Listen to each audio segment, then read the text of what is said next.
Good evening from New York. I'm Chris Hayes. Donald Trump gave the longest State of the Union address in American history. He spoke for nearly 2 hours. It felt like 4. And it's even more impressive when you consider he did not have a lot of legislative victories to brag about. I mean, that's normally how these things are supposed to go, particularly when you've got unified governance, right? You tout all the bills you've signed into law, all the wonderful things you've done. But Trump has overseen one of the least productive Congresses in U.S. history. And that's even though his party controls both houses. And so he only actually mentioned one bill he passed last night, the budget-busting big bill that slashed public services and gave more tax breaks to corporations and billionaires. And he definitely neglected to mention one of the most consequential bills that he signed into law. That is the Epstein Files Transparency Act. That is a Donald Trump law. It has Donald J. Trump's signature right on it.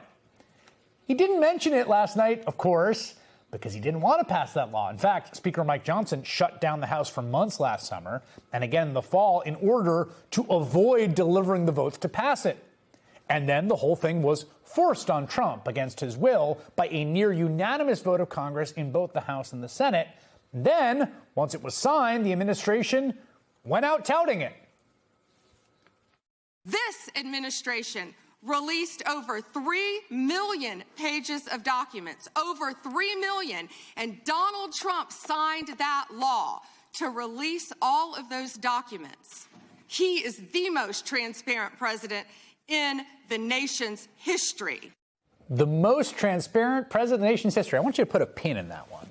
You see, because his Department of Justice has, of course, fought the law at every turn. They've slow-rolled the release of the files. They've cherry-picked them for political effect. They've been trying to put the Epstein story behind them because we all know Trump and Jeffrey Epstein were close friends for many years. That's not a secret. It's matter of public record. We've seen the photos of them together, the video from one of their parties in the 1990s in which they're actually looking at women dancing in front of them. Of course, we've seen the birthday letter, which Trump somewhat hilariously denies writing to Epstein, with the gross drawing and the words, "Enigmas never age. May every day be another wonderful secret."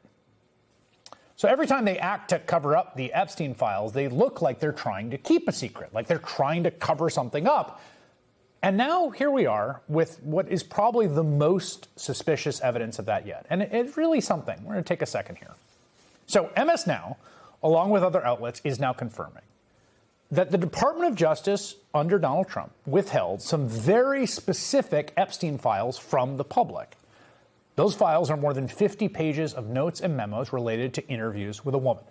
That woman accused Donald Trump of sexually abusing her when she was a minor.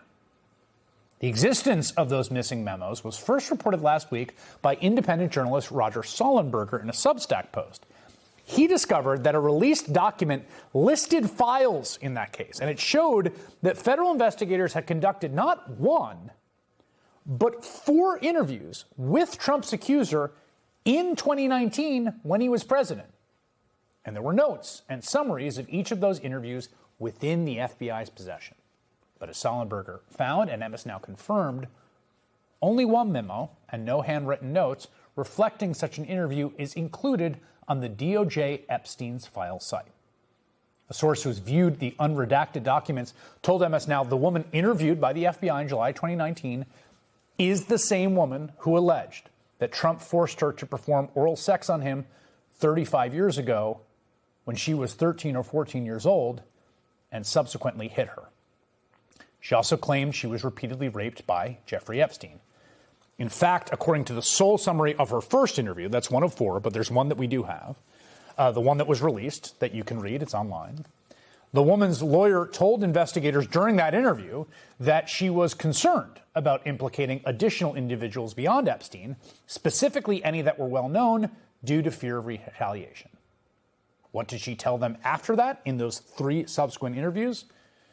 We really don't know, because those documents do not exist in the files that Trump's Department of Justice posted.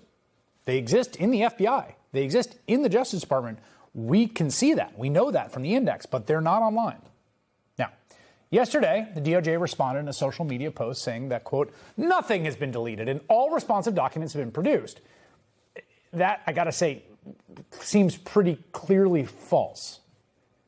And in fact, as more outlets, first Sullenberger and then MS Now and NPR, and now the New York Times have started to report on these missing files, then the DOJ put out a new statement noting that documents could have been withheld because of an ongoing federal investigation, which is kind of weird phrasing. Could have been or were. Or is that just a rationalization for not releasing the files that specifically pertain to the man who's in charge of the country? That is not the only thing that did not make it into the DOJ's publicly released Epstein files.